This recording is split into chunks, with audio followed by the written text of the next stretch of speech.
Los contenidos de los programas de opinión emitidos en este canal son responsabilidad de las personas que los expresan. Por lo tanto, no comprometen la línea editorial del canal. Teleamiga Internacional, transformando vidas.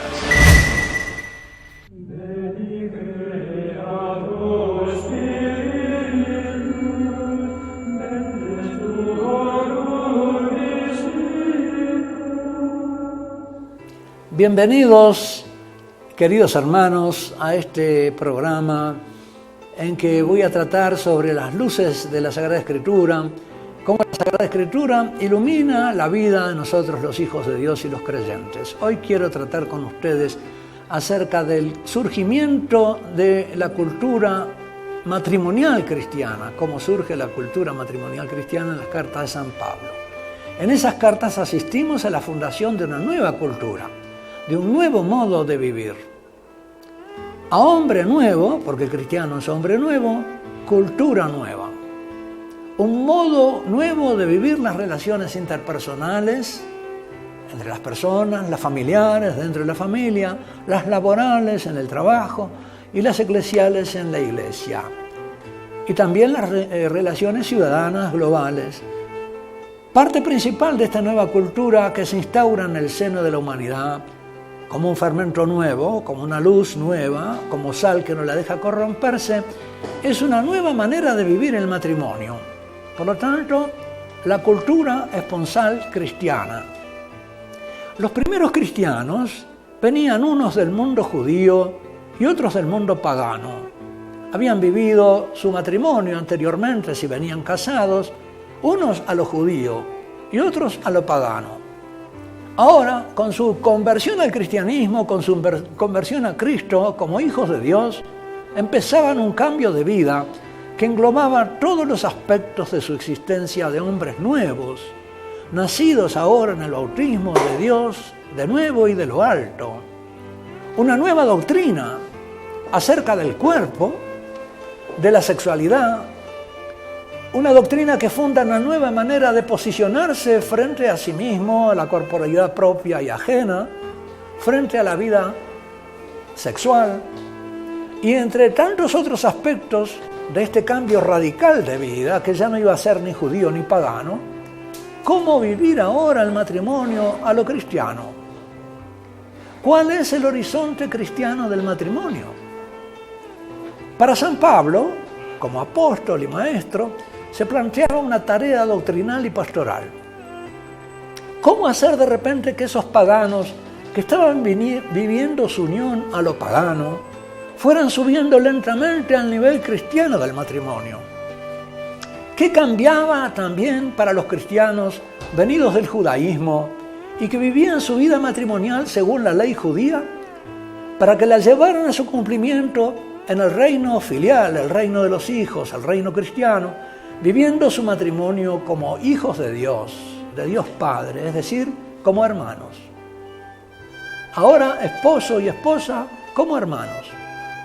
La común condición filial de los esposos cristianos introdujo entre ellos, entre otras novedades, una conciencia muy fuerte de fraternidad, es decir, de una filialidad común. Ella era hija de Dios, él era hija de Dios, eran por lo tanto hermanos ante Dios, respecto de Dios Padre y de su mutua condición de hermanos. Tanto es así, y quiero detenerme un poquito, hacer una pausa en la exposición para explicar algo. En la antigüedad, los cristianos fueron muy calumniados.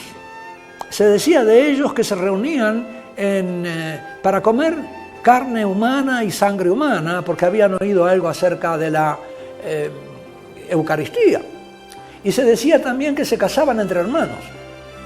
¿Por qué? Que eran incestuosos. Porque habían oído que los esposos cristianos se trataban de hermano y hermana. O sea que para aquellos fieles cristianos que estaban casados, era muy clara y estaba en el primer plano la condición de hijo de Dios del esposo, de hijo de Dios de la esposa. Se miraban como hijos de Dios, por lo tanto como hermanos. Dios los había destinado al uno y al otro a vivir como hermanos. Por eso en esta exposición vamos a observar primero cómo San Pablo intenta levantar gradualmente a los paganos de Corinto, convertidos a la fe cristiana, hacia un nivel matrimonial cristiano. Pablo esboza un proceso con sus pasos definidos. A continuación, en esta serie de programas, consideraré la carta a los Gálatas, aunque San Pablo no se ocupa en esta carta del tema matrimonial. Sin embargo, en esta carta, al ocuparse de la antigua y de la nueva ley, marca netamente las diferencias entre una y otra. Y para ello recurre a la tipología de dos mujeres en la vida del patriarca Abraham: Agar, la esclava, y Sara, la libre. Esta tipología nos muestra dos modelos de relacionamiento varón-mujer. Uno interesado, el de Abraham con Agar, que se vale de la mujer como instrumento para obtener un hijo. Otro que ama a la esposa, aunque sea estéril, por sí misma, independientemente de toda otra prestación que la de la amistad. Y por fin nos detendremos a considerar el modelo esponsal de la carta a los Efesios. Allí expone San Pablo cuál es la meta mística de la caridad matrimonial cristiana, poniendo como modelo de esposo a Cristo y como modelo de esposa a la Iglesia. Los fieles de Éfeso fueron la comunidad más madura a la que pudo San Pablo exponerles explícitamente el modelo del matrimonio místico cristiano entre un hijo de Dios y una hija de Dios, entre un hombre nuevo y una mujer nueva. Los cristianos de Éfeso, gracias a la prolongada estadía de Pablo en esa ciudad y a su constancia en la instrucción diaria de los fieles, habían alcanzado ya una experiencia cristiana más profunda. Los efesios podían alcanzar a vivir la gracia mística matrimonial cristiana en su plenitud. En efecto, el matrimonio cristiano es un nuevo tipo de matrimonio que puede llamarse con todo derecho matrimonio místico, donde la carne, sanada por la gracia de las heridas del pecado original, se convierte en sacramento eficaz de una unión corporal y espiritual de los esposos. Puede decirse que el matrimonio es un sacramento de sanación y de santificación. 3 lugares, por lo tanto, 3 situaciones, 3 etapas: Corinto, Gálatas, Efesios. 3 etapas de sanación y santificación matrimonial en un progreso. La primera carta a los Corintios y la dirigida a los Gálatas y a los Efesios reflejan como 3 situaciones sociales, culturales y religiosas, 3 coyunturas pastorales también distintas, a partir de las cuales es posible también observar o inferir situaciones matrimoniales distintas en cada uno de esos lugares. Pero no solamente eso.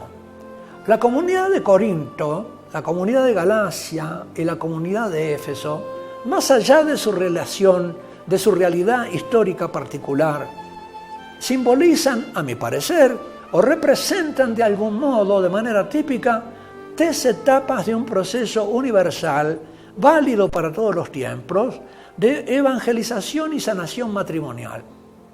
Por la gracia de Dios, que partiendo del matrimonio bajo el signo de la carne herida por el pecado, eleva a los esposos hacia el nuevo matrimonio salvado y restaurado según el designio divino del principio.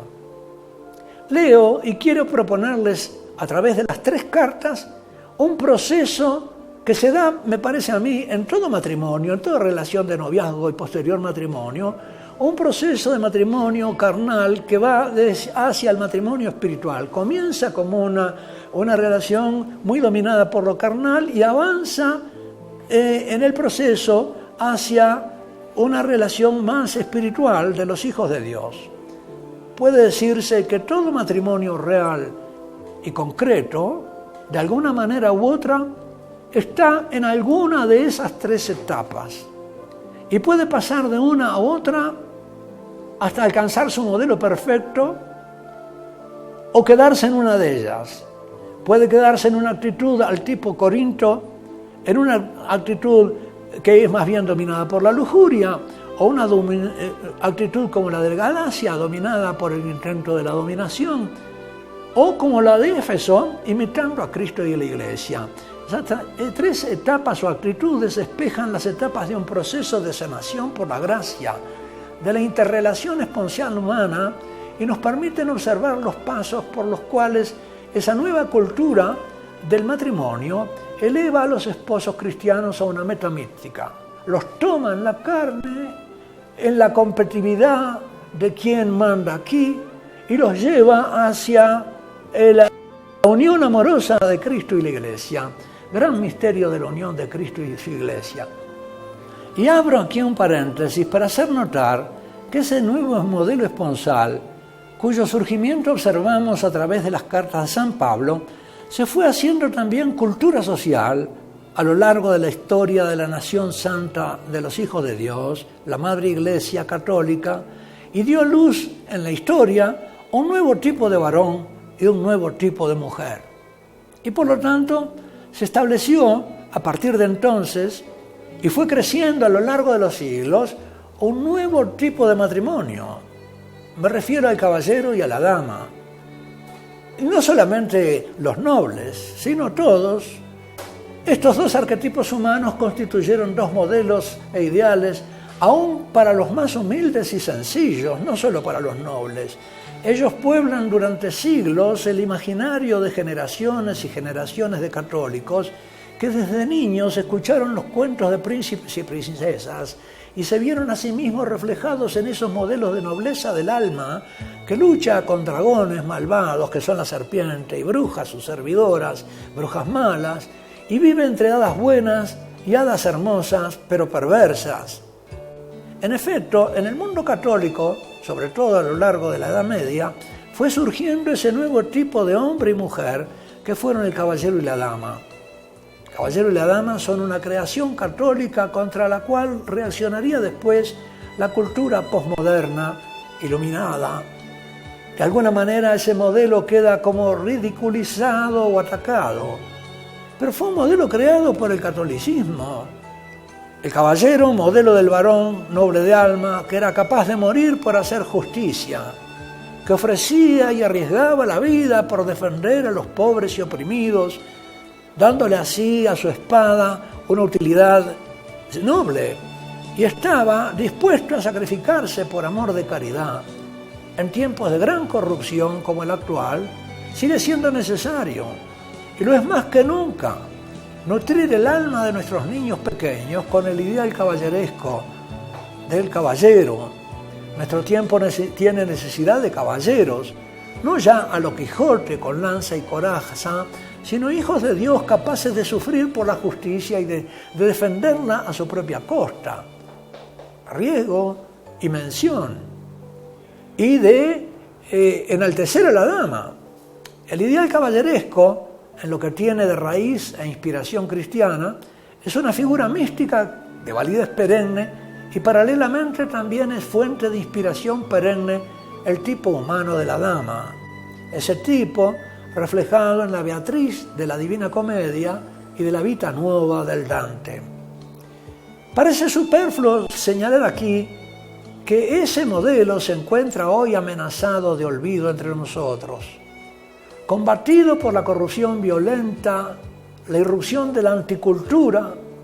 El modelo cristiano está hoy en regresión, en un franco receso y retroceso, desaparición diría, hasta el punto en que es lícito preguntarse si las charlas de preparación al matrimonio, tal como por lo general se practican hoy, bastan a paliar los efectos desastrosos del embate del mundo ateo contra esta visión cristiana.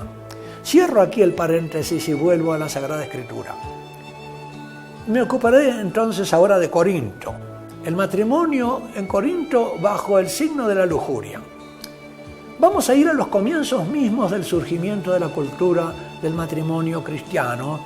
Voy a hacer una pausa aquí para indicarles el lugar de la Sagrada Escritura donde me voy a mover. Si toman ustedes la primera carta a los Corintios, ya en el capítulo 5, San Pablo empieza a tratar de la corrupción sexual que hay en Corinto.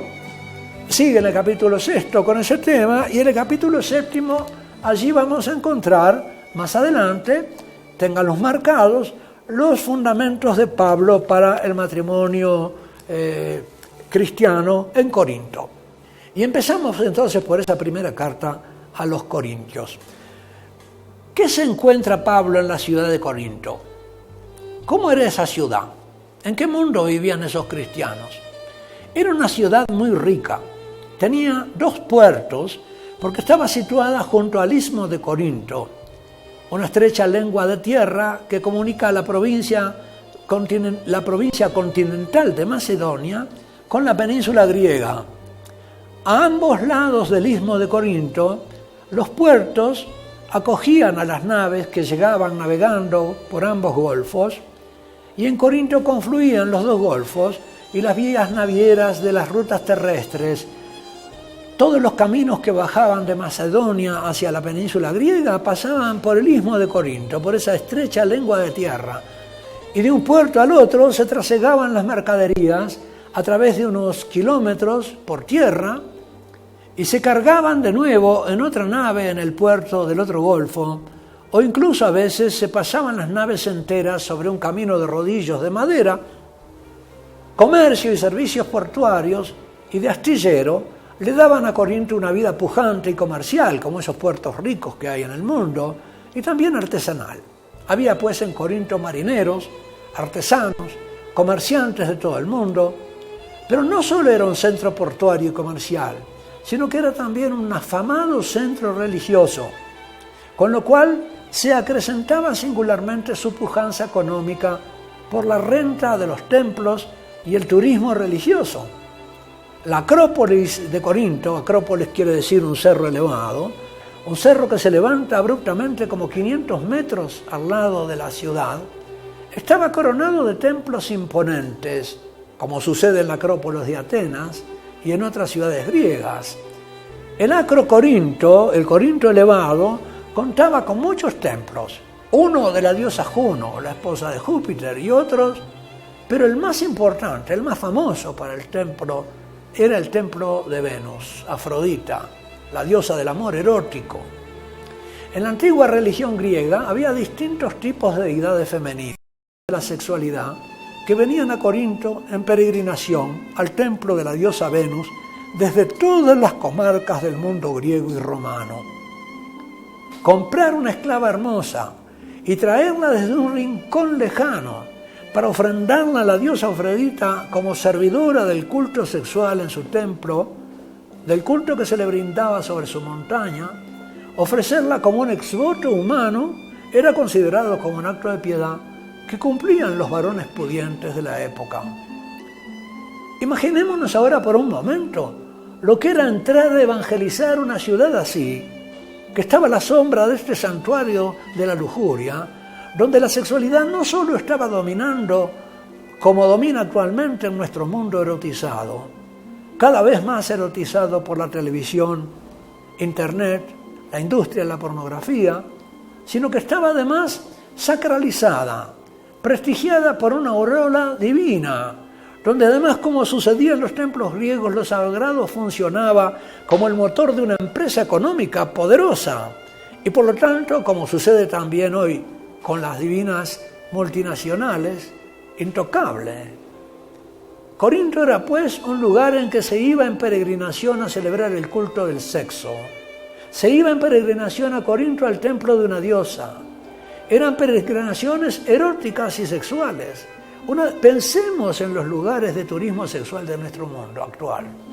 Las Vegas, Tailandia, paraíso de la prostitución infantil. Sí, pero revestidos de un prestigio religioso, mucho más que lo actual, mucho más difícil para Pablo.